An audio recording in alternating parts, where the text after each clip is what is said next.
So there's 4 steps to habit mastery. 1, start with small incremental steps and build onto them. So if we want to get to a goal, I want to really emphasize this. If I want to lose 20 pounds and I decide tomorrow I'm going to go to the gym for 2 hours a day, I'm going to do an intermittent fast, I'm going to starve myself, I'm only going to drink water after 4 in the afternoon, I'm going to go to bed at 7, and I'm going to do all of this at once, and then I'll be in great shape, I'll lose 20 pounds. You know how long that's going to last? About tomorrow. And then I'm going to say, forget this is too much. But when I started trying to lose weight, I started by saying, I'm going to walk around that prayer walk thing. I'm going to walk around the block once. Every day I'm going to walk around the block once. I can walk around a block once. It's a small block too, you know, it's easy. And I got used to that.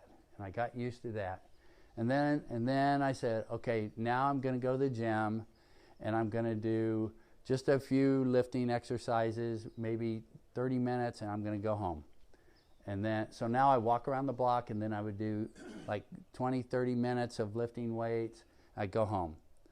And then I would do that maybe 3 days a week. And then I got to where, okay, I can lift a little longer, and I'm going to do 4 days a week. And then you just build on it. But don't start with this monster task you have to do. Start with a little tiny thing and develop it as a habit. Make it so natural it's like breathing. And then once you make that natural, now add something to it. And that's how my 5 a.m. thing got to 3:30 in the morning, is just adding one stupid little thing at a time. And it's hard. Still, every time that alarm goes off and I look and 3:30 I've done that for 3 years now, and I'm like, every morning, it's 3:30, what am I doing?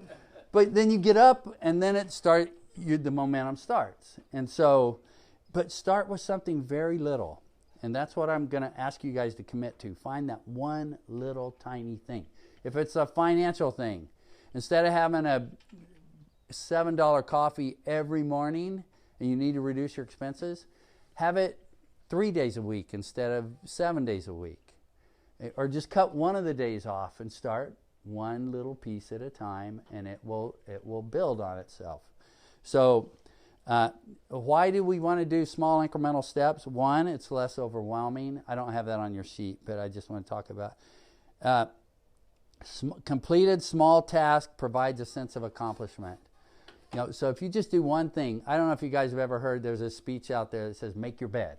Yeah. And the guy says, if you just start by making your bed every morning, you get up and you feel like you accomplished something and you're starting the day right. And it's just something as simple as making your bed. And if you can start your day with one accomplishment of your little tiny task that you want to start, you can build on that. And then you guys know, if I'm trying to lose weight and I weigh and I lost 2 pounds, I'm like, oh, this is working. And now I'm more motivated, right? So if you're accomplishing those little tasks, you build your motivation from that, and you just keep gets bigger and bigger and bigger. It snowballs because those little successes get you motivated. And then the last thing is, as you build into these little routines, you can see, is that routine working for me? Is it helping me? And if it is, you keep doing it and make it natural. If you think, really, that's not helping me at all, change to something else and do it. But stick to it. The second thing is fanatical consistency. Here's the interesting thing. How did the Grand Canyon become the Grand Canyon? Every day, just a little rain, a little water, it eroded away, and over thousands of years, this water turned it into a Grand Canyon because of consistency. I was reading about the sequoia trees, and the sequoia trees, they grow to be about 300 feet tall. So it's like a football field high. They don't start like that. They start with the seed. And then with the rain and giving it nutrients and all that, and the sun and all that, it grows and it grows and it grows. And they live, I think, 3,200 years. And that's how they can get to a football field height, right? But it only happens a little bit at a time over all those years. And so, same with, I ran in this thing. I was 60 years old, and I was like, at our work, they had this thing called the Army 10 miler, and you could walk, you could do 20 miles a week walking or anything, and if you did it for, a couple months, they would put your name in the hat. You had to walk 20 miles a week or run, and your name would be in a hat. And I said, that'll help me get in shape. It'll make me walk and everything. And there's a lot of people in our company, and it was worldwide. And so then it came down to when they did the drawing. So everybody that did it was in the drawing.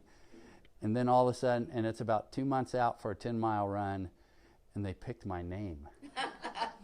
And I'm like, are you kidding me? And we were the person. There were 13 people that got picked, and so they put us up at the Ritz in Washington D.C., but we had to run a 10-mile run. And I'm like, the Ritz thing's cool, but I have to run 10 miles, and I got 2 months. Well, what I did, I started by walking around the block, and then I said, okay, I'm going to walk around a bigger block, and then I'm going to run telephone pole to telephone pole and then walk one and run one. And then I just kept building up, and then I could run like a mile, and then I could run like 2 miles, and then finally I got to 10 miles, and I went to DC and I ran it, and my whole goal was to run the entire thing, and I never walked. I ran the whole thing. But it started with me just doing it to try to get in shape, and I thought it'd be cool to be in the thing, and I thought, it's probably something I should do, but I never expected to get picked out of the hat. But it shows you if you're consistent. I couldn't go and say, okay, once a month on Saturday, I'm just going to go for a 25-mile walk, and I'll be ready for this run. You can't do that. You had to go every day. The consistency was what was important. You can't go work out one day a month and be in great shape. If you could go every Saturday for 4 hours, or you could go every day for 30 minutes, and you're going to be in better shape going every day for 30 minutes than doing a huge, massive thing once a week. So consistency is so important. And so when you're creating a habit, be consistent and be fanatical about it. And I have on here, create your scoreboard. So there's all kinds of apps and everything that will show you, how to track things. Like my Duolingo thing I was telling you about. I'm at 915 days in a row doing Duolingo lessons. And now I'm trapped because I'm panicking if I miss it and it goes back to 1. And so I don't care if I'm sick, I'm doing my Spanish lesson every morning. And so then you set goals and you say, at 1,000 I'm going to reward myself. So they have all kinds of apps, for finances, for fitness, for Spanish, I do a daily devotion with my buddy Todd and Tim, and it keeps streaks and all that stuff on there. And so create your thing. I'm one of those guys too who I made my own little book, and I have all these things I want to accomplish every day, my little habits, and I do these. If they're green, I did it. If they're pink, I messed up, and I keep track, and I want to make sure that it kind of keeps me on track. But you notice there's some red on there, right? Some pink. So you want to have fanatical consistency, but at the same time, you want imperfect consistency. Don't get to the point where if I miss that one day, that's it, goal's over, I'll start again next month or whatever. No, you can mess up, but it should be consistency so that the majority of the time you're doing it, okay? And then you want to create that habit. And so, have grace. Yeah, your consistency shouldn't be missing. I like that one.